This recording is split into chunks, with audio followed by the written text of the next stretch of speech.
ಶ್ರೀಗುರುಭ್ಯೋ ನಮಃ ಪರಮಗುರುಭ್ಯೋ ನಮಃ ಶ್ರೀಮದಾನಂದತೀರ್ಥಭಗವತ್ಪಾದಾಚಾರ್ಯಗುರುಭ್ಯೋ ನಮಃ ಹರಿ ಓಂ. ಉಗ್ರಂ ವೀರಂ ಮಹಾವಿಷ್ಣುಂ ಜ್ವಲಂತಂ ಸರ್ವತೋಮುಖಂ ನೃಸಿಂಹಭೀಷಣಂ ಭದ್ರ ಮೃತ್ಯೋರ್ನಮಾಮ್ಯಹಂ. 2025ನೇ ಇಸ್ವಿ ಅಕ್ಟೋಬರ್ ತಿಂಗಳಲ್ಲಿ ಮಿಥುನ ರಾಶಿಯವರಿಗೆ ಆಗುವ ಫಲಗಳ ಬಗ್ಗೆ ಒಂದು ವಿಚಾರವನ್ನು ಮಾಡೋಣ. CS ಅಷ್ಟವನ್ನು ವೀಕ್ಷಿಸುವ ವೀಕ್ಷಕರಿಗೆ ಆತ್ಮೀಯ ಸ್ವಾಗತ. ನಮ್ಮ ಚಾನಲನ್ನು ಸಬ್ಸ್ಕ್ರೈಬ್ ಮಾಡಿಕೊಳ್ಳಿ, ಎಲ್ಲರಿಗೂ ಶೇರ್ ಮಾಡಿ. ಮಿಥುನ ರಾಶಿಯವರಿಗಂತೂ ಶುಕ್ರ 4ನೇ ಮನೆಯಲ್ಲಿ ಬರೋದರಿಂದ ಭೂಮಿ, ಮನೆ, ವಾಹನ, ಒಂದು ಮುದ್ರಾ ಅಧಿಕಾರ ಪಡೆಯುವಂತಹ ಭಾಳ ಚೆನ್ನಾಗಿದೆ. ನೋಡಿ, ಶುಕ್ರ ನೀಚನಾಗಿದ್ದರೂ ಸಹ ಎಂಥ ಫಲವನ್ನು ಕೊಡ್ತಾನೆ. 4ನೇ ಮನೆಯೊಳಗೆ ಶುಕ್ರ, ಬುಧನಿಗೆ ಮಿತ್ರತ್ವ, ಅವನು ಯಾವಾಗಲೂ ಮಿತ್ರ ಸಮತ್ವ ಬಹಳ ಅನುಕೂಲ ಮಾಡಿಕೊಡುವಂತಹ ಗ್ರಹ ಬುಧನಿಗೆ. ಹಾಗಾಗಿ ವಿಶೇಷವಾದ ಆಸ್ತಿಯನ್ನು ಸಂಪಾದನೆಯನ್ನು ಮಾಡುವಂಥ ಯೋಗ ಭಾಳ ಚೆನ್ನಾಗಿದೆ ಮಿಥುನ ರಾಶಿಯವರಿಗೆ. 5ನೇ ಮನೆಯಲ್ಲಿ ಬುಧ ಬರೋದರಿಂದ, ಬುಧ ಬಂದು ನಿಮ್ಮ ರಾಶಿಯಾಧಿಪತಿ, ಅವನಿಂದ ಒಳ್ಳೆ ಫಲವನ್ನು ನಾವು ನಿರೀಕ್ಷಣೆ ಮಾಡ್ಬೋದು. ಏನು ಮಾಡ್ಬೋದಪ್ಪ ಅಂದರೆ, ವಿಶೇಷವಾಗಿ ದೊಡ್ಡ ಅಧಿಕಾರಗಳು ಪ್ರಾಪ್ತವಾಗ್ತದೆ, ಪ್ರಮೋಷನ್ಗಳಾಗ್ತದೆ, ಭೂಲಾಭಗಳಾಗುವಂತಹದ್ದು, ಜೀವನವನ್ನು ಸುಖವಾಗಿ ನಡೆಸುವಂತಹದ್ದು, ಬಾಹ್ಯ ಆಡಂಬರವಾಗಿ ಬದುಕುವಂತಹದ್ದು. ನೋಡಿ, ಬುಧ ಎಷ್ಟು ಒಳ್ಳೆಯ ಫಲ ಕೊಡ್ತಾನೆ. ಶುಕ್ರ ಮನೆಗಿದ್ದಾನೆ, ಅದು ಒಂದು ಪರಿವರ್ತನಾ ಯೋಗ ಅಂತ. ಬುಧನ ಮನೆಗೆ ಶುಕ್ರ, ಶುಕ್ರ ಮನೆಗೆ ಬುಧ. ಇದು ಬಂದಾಗ ಸರಿಯಾಗಿ ಮಿಥುನ ರಾಶಿಯವರು ಯೋಚನೆ ಮಾಡಿದ್ರೆ ಎಲ್ಲೋ ನಿಲ್ಬೋದು.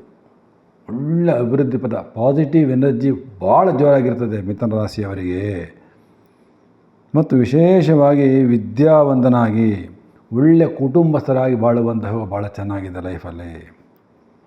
ಉದ್ಯೋಗದಲ್ಲಿ ಹಾಗೂ ವ್ಯವಹಾರ ಸ್ಥಳದಲ್ಲಿ ಒಳ್ಳೆಯ ಅಧಿಕಾರಗಳು ಪ್ರಾಪ್ತವಾಗ್ತದೆ. ಪ್ರಮೋಷನ್ ಟ್ರೈ ಮಾಡಿ, ಕೆಲಸಗಳಲ್ಲಿ ಬದಲಾಯಿಸ್ಬೋದು, ಇನ್ನೂ ಉತ್ತಮವಾದ ಕೆಲಸಕ್ಕೆ ಜಂಪ್ ಆಗ್ಬೋದು.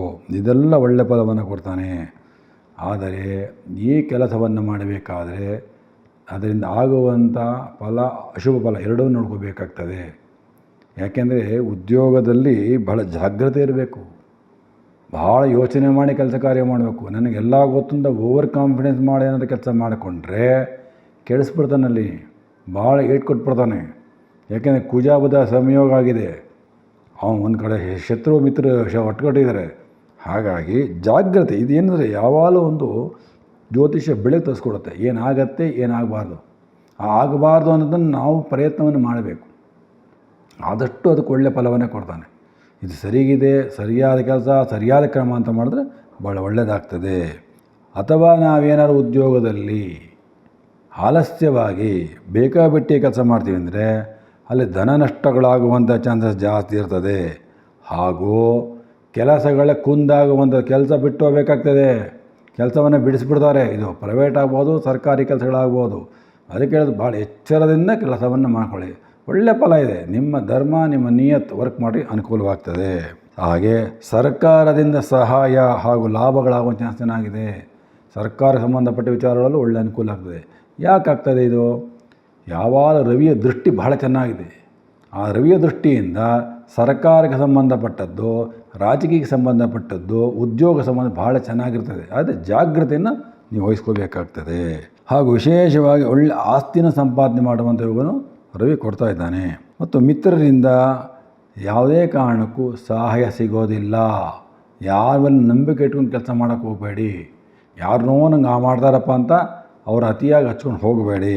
ಮತ್ತು ಒಂದೊಂದ್ಸಲಿ ಮಾತಾಡಬೇಕಾದರೆ ಸ್ವಲ್ಪ ಯೋಚನೆ ಮಾಡಿ ಮಾತಾಡ್ರಿ. ಬುದ್ಧಿಗೆ ಮಂಕು ಕವಿತದೆ. ನಾನು ಮಾತಾಡಬಾರ್ದಾಗಿತ್ತು, ಮಾತಾಡ್ಬಿಟ್ಟೆ, ಹೇಳಬಾರ್ದಾಗಿ ಹೇಳಿಬಿಟ್ಟೆ, ಈ ಥರದ್ದೆಲ್ಲ ಬರ್ತದೆ. ಆ ಟೈಮಲ್ಲಿ ಬುದ್ಧಿ ಓಡೋದಿಲ್ಲ. ಅದಕ್ಕೆ ಕುಜಾಬುಧ ಸಂಯೋಗ ಆಗಿರ್ತಾರೆ. ಸರಿಯಾದ ರೀತಿಯನ್ನು ಯೋಚನೆ ಮಾಡಿ ಹೇಳಿ, ಆ ಥರ ಬಿದ್ದು ಮಾತು ಕೊಡೋಕ್ಕೆ ಹೋಗಬೇಡಿ. ಮತ್ತು ಎಲ್ಲ ಕೆಲಸ ಕಾರ್ಯಗಳನ್ನು ಶ್ರಮ ವಹಿಸಿ ಮಾಡ್ತೀರಿ, ಪಾಪ ಭಾಳ ಕಷ್ಟ ಬಿದ್ದು ಮಾಡ್ತೀರಿ, ಅದನ್ನು ಬೆಲೆ ಉಳಿಸ್ಕೊಳ್ಳಿ. ಮತ್ತು ಇತರರೊಡನೆ ಅಂದರೆ ವಿಶೇಷವಾಗಿ ವ್ಯಾಪಾರ ಮಾಡುವಂಥವರು, ಈ ಪಾರ್ಟ್ನರ್ಶಿಪ್ ಇರ್ತಾರಲ್ಲ, ಅವರ ವ್ಯವಹಾರ ಮಾಡುವಂಥವ್ರಿಗೆ ಭಾಳ ಯೋಚನೆ ಮಾಡಿ ನಡಿಬೇಕಾಗ್ತದೆ. ಯಾಕೆ ಅಂದರೆ ವ್ಯಾಪಾರ ವ್ಯವಹಾರಗಳಲ್ಲಿ ಕೆಲವು ಸಿಕ್ಕುಗಳಾಗ್ಬಿಡ್ತದೆ. ಒಬ್ರಿಗೊಬ್ರಿಗೆ ಅಂಡರ್ಸ್ಟ್ಯಾಂಡಿಂಗ್ ಇರೋದಿಲ್ಲ. ಒಂದೊಂದು ಪಾರ್ಟ್ನರ್ಶಿಪ್ಪಲ್ಲಿ ಏನೋ ಅವ್ರೊಂದು ಮಾತು ನೀವೊಂದು ಮಾತಾಡಬೇಕಾಗ್ತದೆ. ಇದರಿಂದ ತೊಂದರೆಗಳಾಗೋ ಚಾನ್ಸ್ ಇರ್ತದೆ, ನೋಡ್ಕೊಂಡು ಮಾತಾಡಬೇಕು. ಇಲ್ಲ ಅಂದರೆ ಒಳಗೆ ನೀವು ಮನಸ್ಸಲ್ಲೇ ಇಟ್ಕೊಂಡು ಕೂತಿದ್ರೆ ಅವಮಾನವಾಗುತ್ತದೆ ಹಾಗೂ ಅಪಾರವಾದ ಧನ ನಷ್ಟಗಳಾಗುವಂಥ ಚಾನ್ಸಸ್ ಇರ್ತದೆ ಬಿಸ್ನೆಸ್ಸಲ್ಲಿ. ಹಾಗಾಗಿ ಪಾರ್ಟ್ನರ್ಶಿಪ್ಪಲ್ಲಿ ಮಾತಾಡಬೇಕಾದ್ರೆ ಸರಿಯಾಗಿ ನೋಡಿ ಪಾರ್ಟ್ನರ್ಶಿಪ್ ವ್ಯವಹಾರವನ್ನು ಮಾಡಿಕೊಳ್ಳಿ. ಸ್ವಂತ ವ್ಯಾಪಾರಿಗಳಿಗೆ ಜಾಗ್ರತೆಯಿಂದ ವ್ಯಾಪಾರ ಮಾಡುವಂತಹ ವ್ಯಕ್ತಿಗಳಿಗೆ ಅಧಿಕ ಧನ ಲಾಭಗಳಾಗ್ತದೆ. ಕರೆಕ್ಟಾಗಿ ಕೂತ್ಕೊಂಡು ವ್ಯಾಪಾರ ಮಾಡ್ತೀನಿ ಅಂದರೆ ಒಳ್ಳೆ ಫಲ ಕೊಡ್ತಾನೆ ಭಗವಂತ. ರಾಷ್ಟ್ರಾಧಿಪತಿ ಬುಧನ ಪವರ್ ಶುಕ್ರ ಮನೆ ಕೂತ್ಕೊಂಡಿದ್ದಾನೆ, ಬೇಕಾಷ್ಟು ಕೊಡ್ತಾನೆ. ಸರಿಯಾಗಿರ್ಬೇಕಷ್ಟೆ. ಪಾರ್ಟ್ನರ್ಶಿಪ್ ಮಾಡ್ತೀವಿ ಅಂತ ಅಲ್ಲಿ ಸರಿಯಾಗಿ ವ್ಯವಹಾರ ಚೆನ್ನಾಗಿರಬೇಕು. ಅಲ್ಲೇನಾದ್ರು ಈ ಸಿಕ್ಕುಗಳು ಮಾಡ್ಕೊಂಡ್ರೆ ತೊಂದರೆಗಳು ಅನುಭವಿಸ್ತೀರಿ. ಶತ್ರುಗಳು ನಿಮಗೆ ನೇರವಾಗಿ ಯಾರು ಬರೋದಿಲ್ಲ, ನಿಮಗೆ ಎಲ್ಲ ಗುಪ್ತವಾಗಿ ಹೊಡಿತಾರೆ. ಗುಪ್ತವಾಗಿ ಬಂದು ತೊಂದರೆ ಕೊಟ್ಟೋಗ್ತಾ ಇದ್ದಾರೆ ಶತ್ರುಗಳು. ಹಾಗಾಗಿ ಆ ಹಿತಶತ್ರುಗಳನ್ನು ದೂರ ಇರಬೇಕಾಗ್ತದೆ. ಮತ್ತು ಬೆಂಕಿಯಿಂದ ಸ್ವಲ್ಪ ಆದಷ್ಟು ಎಲೆಕ್ಟ್ರಿಕ್ ಸಂಬಂಧಪಟ್ಟಿದ್ದು ಸ್ವಲ್ಪ ಅನಾಹುತಗಳಾಗೋ ಚಾನ್ಸ್ ಇರ್ತದೆ. ಮನೆ ಮತ್ತು ವ್ಯಾಪಾರ ಸ್ಥಳಗಳಲ್ಲಿ ಬಹಳ ಎಚ್ಚರವನ್ನು ವಹಿಸ್ಕೊಳ್ಳಿ ಮಿಥುನ ರಾಶಿಯವರು. ವಿದ್ಯಾರ್ಥಿಗಳಿಗೆ ಉನ್ನತವಾದ ಅವಕಾಶಗಳು ಕೂಡಿ ಬರುವಂಥ ಚಾನ್ಸಸ್ ಚೆನ್ನಾಗಿದೆ. ಒಳ್ಳೆಯ ವಿದ್ಯಾಭ್ಯಾಸವನ್ನು ಮುಂದುವರಿಸ್ಬೋದು, ಒಳ್ಳೆ ನಂಬರ್ಗಳು ಬರ್ತದೆ, ಒಳ್ಳೊಳ್ಳೆ ಕೋರ್ಸ್ ಸಿಗ್ತದೆ. ಇವಾಗ ಪ್ರಯತ್ನ ಮಾಡಿ ಮುಂದುವರಿಬೋದು. ನಿಮ್ಮ ಬುದ್ಧಿಗೆ ತಕ್ಕ ಫಲ. ನೀವು ಏನು ಪಾಸಿಟಿವ್ ಚೆನ್ನಾಗಿ ಯೋಚನೆ ಮಾಡ್ತೀರಿ ವಿದ್ಯಾರ್ಥಿಗಳು. ಸೋಮಾರಿಗಳಿಗೆ ಯಾವುದೇ ಕಾರಣಕ್ಕೂ ಬರಲ್ಲ, ಆಲಸ್ಯ ಮಾಡೋರಿಗೆ ಯಾವ ಕಾರಣಕ್ಕೂ ಬರಲ್ಲ, ಬೇಕಾಬಿಟ್ಟು ಹೋದವರಿಗೆ ಯಾವ ಕಾರಣಕ್ಕೂ ನೀವು ವಿದ್ಯಾವಂತರಾಗೋದಿಲ್ಲ. ಯಾಕಂದ್ರೆ ಆ ಥರ ಪವರ್ ಇದೆ, ಕುಜಾಬ ಸಮಯ ಹೋಗಿದ್ದಾರೆ. ಯೋಚನೆ ಮಾಡಿರಿ, ನಾವು ಓದಬೇಕು, ಮುಂದುವರಿಬೇಕು, ನನ್ನ ಸಂಸಾರ, ನನ್ನ ತಾಯಿ ತಂದೆ ನೋಡ್ಕೋಬೇಕು, ನಾವು ಬೆಳಿಬೇಕು ಅನ್ನೋರು ಜಾಗ್ರತೆ ಓದ್ರಿ, ಶ್ರದ್ಧೆಯಿಂದ ಹೋದರೆ ಒಳ್ಳೆ ಫಲವನ್ನು ಕೊಡ್ತಾನೆ ಭಗವಂತ. ಯಾಕೆಂದರೆ ಒಂದು ವೃತ್ತಿ ಚೆನ್ನಾಗಿದೆ, ನಾವು ಸರಿಯಾದ ರೀತಿ ಮತ್ತು ಯೋಚನೆ ನಮಗಿರಬೇಕು. ನಾವು ತಪ್ಪು ಮಾಡಿದ್ರೆ ಅಲ್ಲಿ ನಡೆಯೋದಿಲ್ಲ. ಹಾಗಾಗಿ ಕೆಲವು ವ್ಯಾಪಾರಿಗಳಿಗೆ, ಉದ್ಯೋಗಿಗಳಿಗೆ ಆಕಸ್ಮಿಕ ಧನ ಲಾಭಗಳಾಗುವಂಥ ಚಾನ್ಸಸ್ ಇರ್ತದೆ. ಕೊಟ್ಟ ಹಣಕಾಸುಗಳು ವಾಪಸ್ ಬರ್ತದೆ. ಅದನ್ನು ಆಮೇಲೆ ನೀವೇನೋ ಸೈಟ್ ಕೊಟ್ಟೆ ಅಲ್ಲಿ ಮಾರಿಬಿಟ್ಟಿರ್ತೀರಿ, ತಿರುಗಿ ವಾಪಸ್ ಸೈಟ್ ನಿಮಗೆ ಕೈಗೆ ಬರ್ತದೆ. ಆಕಸ್ಮಿಕ ಅದು, ಬಟ್ ಅದನ್ನು ತೊಗೊಳ್ರಿ, ಲಾಭಗಳಾಗ್ತದೆ. ಯಾರಿಗೆ ಸಂತಾನ ಅಪೇಕ್ಷೆಗಳಿದೆ ಅಂಥವ್ರಿಗೆ ಶುಭ ಸುದ್ದಿಗಳು ಚೆನ್ನಾಗಿ ಬರ್ತದೆ. ವೈದ್ಯ ವಿದ್ಯಾರ್ಥಿಗಳು, ಡಾಕ್ಟ್ರ್ ಓದುವಂತಹವರು, ಯಾವ ಡಾಕ್ಟ್ರನ್ನೂ ಮಾಡಿ, ನೀವು ಬೇಕಾದ ಡಾಕ್ಟ್ರು ಮಾಡಿ, ಒಳ್ಳೆ ಕೈ ಹಿಡಿಯುವಂಥ ಯೋಗ ಚೆನ್ನಾಗಿದೆ. ಜಯ ಬರ್ತದೆ, ಗೌರವಗಳು ಪ್ರಾಪ್ತವಾಗ್ತದೆ ಡಾಕ್ಟ್ರು ಓದೋ ವಿದ್ಯಾರ್ಥಿಗಳಿಗೆ. ಯಾಕಿದು? ಇದು ನಿಮ್ಮ ರಾಸ್ಯಾಧಿಪತಿ ಬುಧನ ಪೂರ್ಣ ಅನುಗ್ರಹ ನಿಮ್ಮ ಮೇಲಿರ್ತದೆ. ಯಾವಾಗ ಸಿಗೋದಿಲ್ಲ ನಿಮಗೆ ಇವೆಲ್ಲ. ಬುಧನ ದೃಷ್ಟಿ ಏಕಾಸ್ಥಾನ ಮೇಲೆ ಕೂತಿರ್ತದೆ. ಹಾಗಾಗಿ ಆ ಫಲವನ್ನು ತಗೋಬೇಕು. ಆ ಬುಧನಿಂದ ಅನುಗ್ರಹದಿಂದ ವೈದ್ಯ ವಿದ್ಯಾರ್ಥಿಗಳಿಗೆ ಒಳ್ಳೆ ಲಾಭಗಳಾಗುವ ಚಾನ್ಸ್ ಚೆನ್ನಾಗಿದೆ. ಯಾವ ಡಾಕ್ಟರ್ನು ಓದ್ರಿ, ಅನುಕೂಲ ಆಗ್ತದೆ. ನಿಮ್ಮ ರಾಶಿಗೆ ಗುರುವಿನ ಅನುಗ್ರಹ ಅಪರಿಮಿತವಾಗಿ ಇದೆ. ಒಳ್ಳೆ ಸಂಪಾದನೆ ಆಗಿದೆ. ಗುರು ಒಳ್ಳೆ ಫಲ ಕೊಡ್ತಾನೆ. ಗುರುಬಲ ಬಂತು ನಿಮಗೆಲ್ಲ. ಇನ್ನು ಹಿಡಿಯೋಂಗಿಲ್ಲ, ಅಷ್ಟು ಒಳ್ಳೆ ಗುರುಬಲವನ್ನು ಕೊಡ್ತಾನೆ ಭಗವಂತ ನಿಮಗೆ. ಅದು ವಿಶೇಷವಾಗಿ ದ್ವಿತೀಯ ಸ್ಥಾನದಲ್ಲಿ ಸಂಚಾರ ಮಾಡ್ತಾನೆ ನಿಮಗೆಲ್ಲರಿಗೂ ಅಕ್ಟೋಬರ್ 18ರಿಂದ. ಹಾಗಾಗಿ ಒಳ್ಳೆ ಫಲವನ್ನು ನೀವು ನೋಡ್ಬೋದು. ಸ್ತ್ರೀಯರು ಆರೋಗ್ಯದಲ್ಲಿ ಬಹಳ ಎಚ್ಚರವನ್ನು ವಹಿಸ್ಕೋಬೇಕಾಗ್ತದೆ. ಮತ್ತು ವಿವಾಹಕ್ಕೆ ಯಾರು ಪ್ರಯತ್ನ ಪಡ್ತೀರಿ ಅಂಥವರಿಗೆ ಅನುಕೂಲವಾಗುವಂಥ ಯೋಗ ಚೆನ್ನಾಗಿದೆ. ಮನೆಯಲ್ಲಿ ಶುಭ ಕಾರ್ಯಗಳಾಗುವಂಥ ಯೋಗ ಭಾಳ ಚೆನ್ನಾಗಿದೆ. ಮತ್ತು ಒಳ್ಳೆ ಅವಕಾಶ ಬರ್ತದೆ. ಯಾರು ಹೇಳ್ತಾರೆ ಈ ಪೂಜೆ ಮಾಡಿ, ಹಬ್ಬ ಮಾಡಿ ಆ ಅವಕಾಶವನ್ನು ತಪ್ಪಿಸ್ಕೋಬೇಡಿ, ಶುಭ ಆಗ್ತದೆ. ಸತಿಪತಿಗಳಲ್ಲಿ ಆದಷ್ಟು ಹೊಂದಾಣಿಕೆಗಳು ಚೆನ್ನಾಗಿರ್ಬೋದು. ಯಾವುದೇ ಕಾರಣಕ್ಕೂ ತೊಂದರೆಗಳಿಲ್ಲ ಅಲ್ಲಿ. ನಿಮಗೆ ಹೊಸ ಜೀವನ ಪಡೆಯುವಂತಹದ್ದು, ಒಂದಾಗಿ ಹೊಸ ಜೀವನವನ್ನು ಪ್ರಾರಂಭ ಮಾಡುವಂಥ ಯೋಗ ಭಾಳ ಚೆನ್ನಾಗಿದೆ. ಯಾರು ಆರ್ಕಿಟೆಕ್ಟರ್ ಇದ್ದೀರಾ, ಇಂಜಿನಿಯರ್ಸು, ಇಂಟೀರಿಯರ್ ಮಾಡುವಂಥ ವ್ಯಾಪಾರಿಗಳು, ಸೌಂದರ್ಯ ಸಾಧನ ವ್ಯಾಪಾರ ಮಾಡುವಂಥ ವ್ಯಾಪಾರಿಗಳು, ಪ್ರಿಂಟಿಂಗ್ ಪ್ರೆಸ್ ಮಾಡುವಂತಹ ವ್ಯಾಪಾರಿಗಳು, ಅನಿಮೇಷನ್ ಮಾಡುವಂತಹವರು, ಈ ಸಂಗೀತ ಕಲೆ ಹೇಳುವಂಥವರು, ನೃತ್ಯದ ವ್ಯಾಪಾರಿಗಳಿಗೆ ಅಧಿಕವಾದ ಧನ ಲಾಭಗಳಾಗುವಂಥ ಯೋಗ ಭಾಳ ಚೆನ್ನಾಗಿದೆ.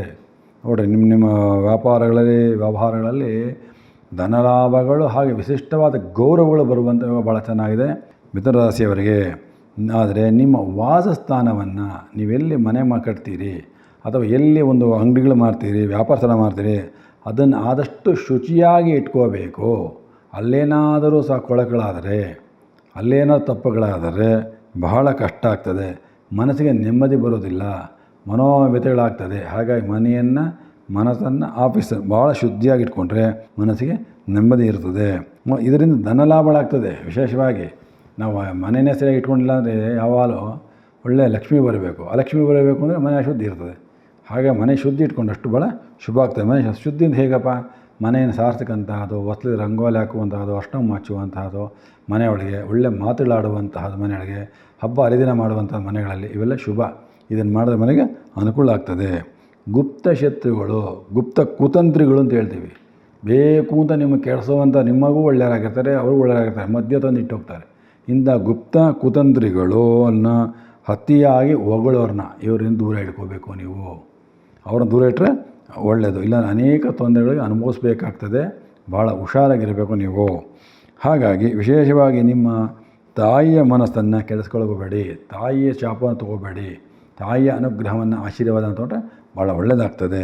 ನಿಮ್ಮ ಅಭಿವೃದ್ಧಿಗೆ ವಿಶೇಷವಾಗಿ ಆರೋಗ್ಯ ಸಂಬಂಧಪಟ್ಟಿದ್ದು, ವ್ಯವಹಾರಕ್ಕೆ ಸಂಬಂಧಪಟ್ಟಿದ್ದು, ವಿದ್ಯೆಗೆ ಸಂಬಂಧಪಟ್ಟಿದ್ದು ಇವೆಲ್ಲ ಅಭಿವೃದ್ಧಿ ಆಗಬೇಕು ಅಂದರೆ ಈ ತಿಂಗಳಲ್ಲಿ ವಿಶೇಷವಾಗಿ ರವಿ ಶಾಂತಿಯನ್ನು ಮಾಡುವಂತಹದ್ದು, ಸೂರ್ಯ ನಮಸ್ಕಾರ ಮಾಡುವಂಥದ್ದು, ಸೂರ್ಯ ಅಷ್ಟೋತ್ತರವನ್ನು ಪಾರಾಯಣ ಮಾಡುವಂತಹದ್ದು ಯಾರು ಮಾಡ್ತೀರಿ ಅವರಿಗೆ ಭಾಳ ಒಳ್ಳೆಯ ಫಲವನ್ನು ಹಾಗೂ ಅಥವಾ ವಿಶೇಷವಾಗಿ ರವಿಗೆ ಸಂಬಂಧಪಟ್ಟಂತಹ ಗೋಧಿ ದಾನ ಕೊಡುವಂತಹದ್ದು ಅಥವಾ ರವಿನ ದಾನ ಕೊಡುವಂಥದ್ದು ಯಾರು ಕೊಡ್ತೀರಿ ಪ್ರತಿ ಭಾನುವಾರ ಬಹಳ ಒಳ್ಳೆಯ ಫಲವನ್ನು ನೋಡ್ಬೋದು.